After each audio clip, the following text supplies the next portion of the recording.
Welcome to the Rise Together podcast weekly hot take series. Every week, we're going to bring you powerful stories and strategies from leaders who are making a real impact by building stronger, more resilient communities. Get ready to be inspired, motivated, and equipped with the tools to thrive in both your personal and professional life.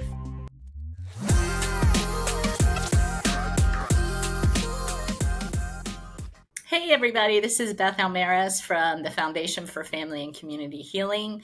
We are a nonprofit that's really passionate about helping individuals and organizations build strength and resilience through skill-based education and leadership development. We have a great guest today. Coming to us from Indianapolis, Indiana, is Josh Renicker, who's the Chief Operating Officer for Energy Access. How you doing today, Josh? I am doing well. I hope you are as well. Excellent. Yeah. Well, I'm in DC and it's 100 degrees, but we're hanging in. Same here. Yeah, I melted on the way in. Yeah. Excellent. So why don't you start by telling us about your organization? Sure. So we are a family-owned manufacturing firm. Our focus is in power electronics. We focus in battery chargers, power management, and battery protection circuits. We go after, we stay away from commodity kind of stuff. So we are in a lot of different industries, B2B. So military, medical, test and measurement, ground penetrating radar, test and measurement, fire health and safety. We're kind of all over the map. Basically anything that's handheld, battery operated, we're hoping that we're powering the thing. Oh, interesting. Okay. And how many folks do you have in your organization? We are sub 20, so we're a small but mighty firm. Well, you're bigger than us, so. Okay. So, as a small organization, what are some of the things that you all have in place for taking care of your folks, like looking at, well-being and wellness and things like that? Yeah, it was a fairly large transition for us when COVID hit. So I've been with the organization now since 2006, so 19, Oh, wow. 19 years. And we've always been family owned, so there's always been kind of a family oriented atmosphere around. And we've always kind of been in support of our folks. But what we found is COVID opened up more and more vulnerability, not only from the leadership side, but also just from folks needing help in some way. So, before COVID, I feel like maybe our environment here was, yeah, we're here to help, but we're not going to go actively seek out people that are maybe in need of help. And I think since COVID, it's been more proactive, and we're probably a bit more. We have a bit more of our finger on the pulse of our team, and we're able to, and because we're small, like we don't have a wide brushstroke necessarily. That's like, hey, we have this policy in place. You have this much money to spend. It's more like, hey, we've noticed a difference in you. We'd love to just have you in and let's talk and let's see how we can help. Because before, you could kind of broad stroke, right? It's like, hey, we need this help. We'll bring this guy in, and we'll do some workshops, and we'll do some of that. But people need more than that. They need more than wide brushstrokes. They need to be heard. They need to be understood, and that's really where we found value in leaning in. Because we'd rather our folks lean toward us, right? Like, that's why we're here. They spend most of their time with us. So, we could see when there's differences and challenges that they might be dealing with emotionally or even physically at times.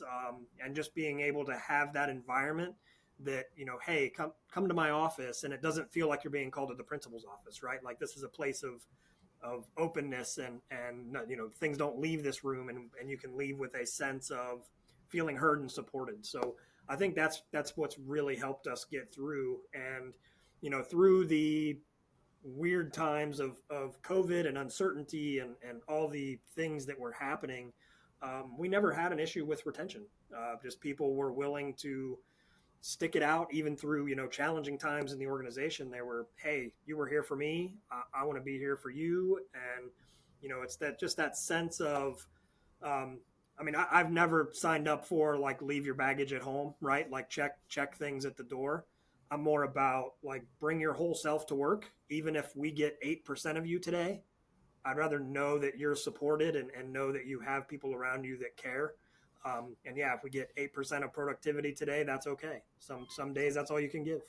That's really beautiful. Sorry, that was my cat who just I love that, right? decided she needed to be in on the Again, podcast right as well. since COVID, that's okay, right? Pre Right? 2020, So that hi, would have been Beans. okay.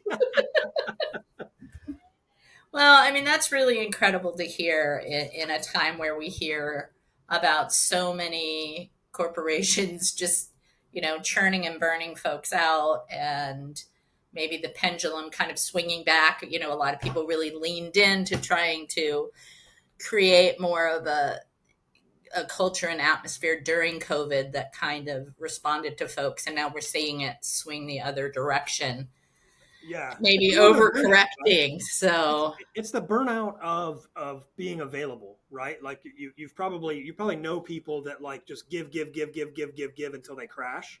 right, And I think that we're experiencing a little bit of that in some leadership. So, COVID hits, we saw some leaders just fall down, right? They couldn't lean in, they couldn't support their people, they couldn't do what actually needed to be done, and they failed early.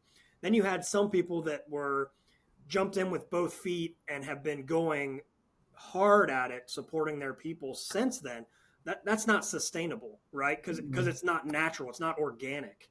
So I think we're seeing that burnout kind of on both sides, right? Because it's like, ooh, I feel uber supported, and I feel like the people are really, almost going above and beyond to where it's almost annoying, right? The people are like, can you back off a little bit? Because I don't need you knowing absolutely everything about me all the time. So I feel like we're seeing burnout kind of at all levels, in my opinion. And I mean, I think for us, it was more because we had a good kind of solid foundation of organic caring. It was yeah, easy for us to just lean in a bit more, and it was organic, right? Like we leaned in because we cared, right. because we saw that people needed help. Um, but it just opened up that window for us, and we've been able to maintain that level of support because it was organic, because it wasn't forced. So, but I feel like there's a ton. It happens more in larger organizations, right, where maybe the tightness isn't there, or you've got more turnover and those kind of things. So it's a bit more challenging to manage some of that. So I mean, yeah, we're a bit fortunate in that we didn't have retention problems. We had people that were tenured, and we could notice right away what they needed. They were open enough with us right away, so we could understand their needs and help them where we could. Right. But yeah, I agree. I mean, I think burnout is a challenge, but you get burnout when people are doing things above what they're organically built to do, right? And I mean, we see that so much. I mean, it's that idea of like fake it till you make it, right? That same idiom is like you can only do that so long Right. before your body just shuts down and is like, this isn't who you are. You can't push this hard for this long and expect that you're going to react to that. So yeah, I think we were lucky in some ways that we had a good foundation to start from, and our lean in didn't have to be so drastic that it was outside of our organic selves. Does that make sense? Yeah, no, totally. And the fact that you already had that kind of family feeling to the culture, it allowed people to be open with you. Yeah, right. Whereas if you're working somewhere where they've never had that kind of interaction, and all of a sudden to, have people kind of peeking into your private life, Yeah, that's a big chasm to it's fake, fill. right? It's just fake, and you can't fake. You can't fake feel, right? You can't fake feel. No, you cannot. But it does leave a lot of room for leadership development, right? Like there's so much our leaders can benefit from Yeah, and learning. so much it's you need a little bit of mirror moments, right? It's like, okay, I'm in a leadership position, so I have people leaning to me. Where am I leaning? Right, Right? And you've got to have in a leadership position, you've got to lean both ways. You've got to lean into the people that are leaning on you, but right, then you've also got to be able to lean where you need help. Like you've got to Right. recognize both, and you could find leaders that lean one way or the other and are not doing both. Right. Yeah. What do you think are some of the key skills or key areas for leadership development in today's market? Boy, there's a ton of tools out there. There's a lot of kind of personality index, disc assessments, Enneagram, right? There's lots of those kind of things. Um, and then I mean, some of the stuff your group offers is fantastic as well. You know, it's you've got to have a sense of curiosity first, though, right? Mm, It's to me like that's you got to start there. You've got to start to like, hey, I'm in a position where I can help, but am I fully equipped to help? yes. Right, and that's the other piece that is a bit of a mirror moment, right? Because I mean, we all have our own superpowers. We don't have all the superpowers, and recognizing that in yourself and being able to, I mean, now you know the world is full of resources that are out there, and AI, of course, is clouding all of that at the moment. It's getting a little muddy, but there's tons of resources out there. But if you are looking at resources to check a box, that's not curiosity, right? You've got to lean in with curiosity and lean in with an opportunity to be uncomfortable with where you are today and be willing to be uncomfortable to grow. And if you don't start there, then you're just wasting resources trying to check boxes, saying, "Look at all these cool certs that I have. Look at this cool training I went to." But if you don't internalize it, you don't lean in with curiosity and want to truly learn how to support other human beings, then you probably shouldn't be a leader. You shouldn't be in that position, and that happens too Yeah. often, right? That happens too often.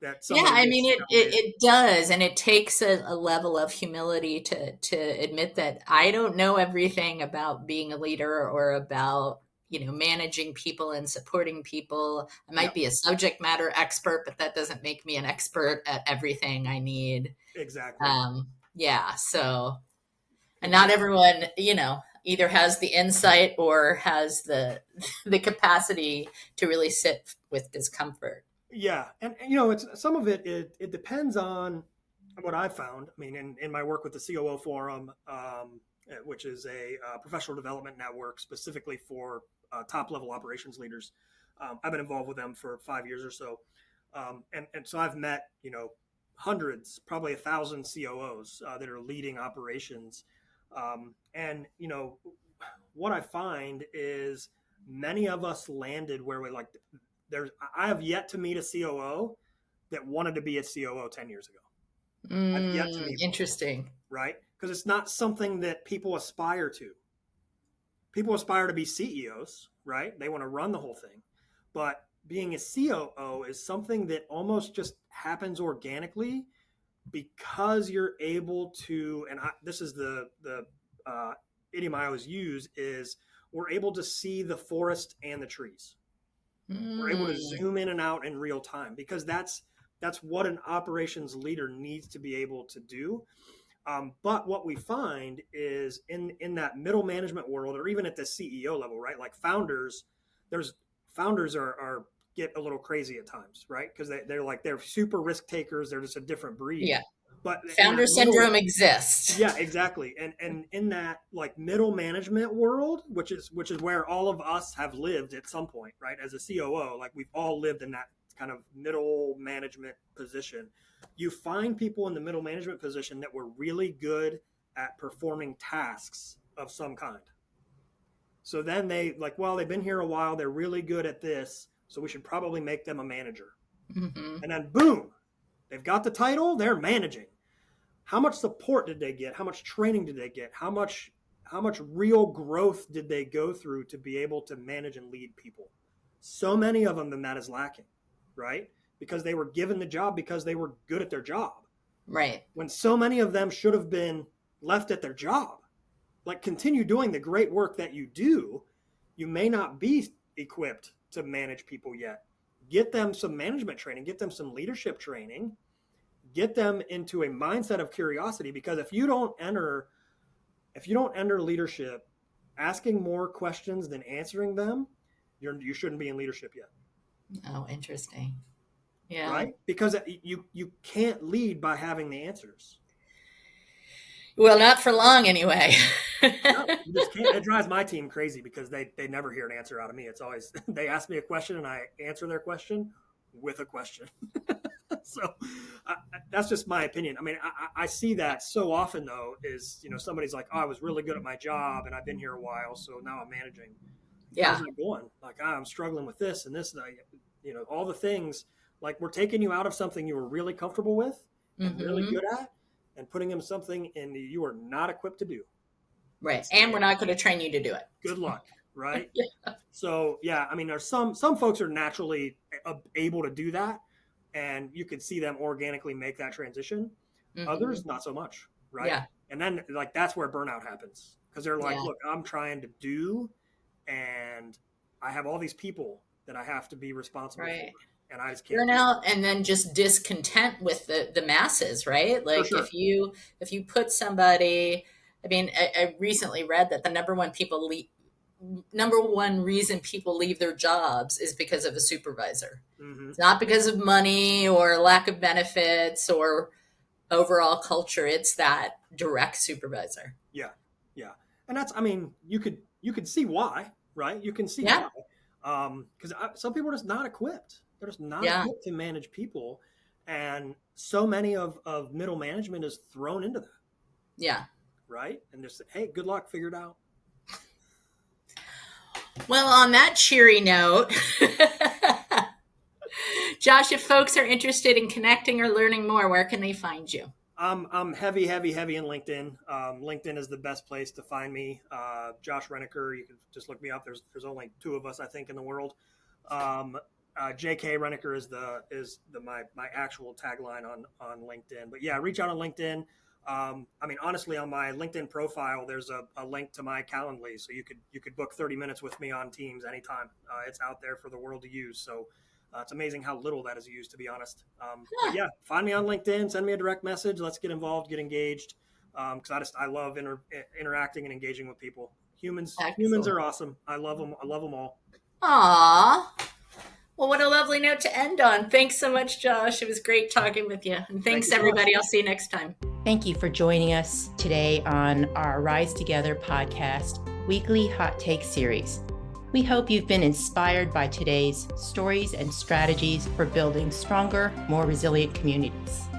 Remember, resilience isn't just about bouncing back. It's about growing through every challenge to become bigger and better. If you've enjoyed this episode, please make sure to subscribe, leave a review, and share it with somebody who could benefit from these insights. Stay connected, stay resilient, and we'll see you next time.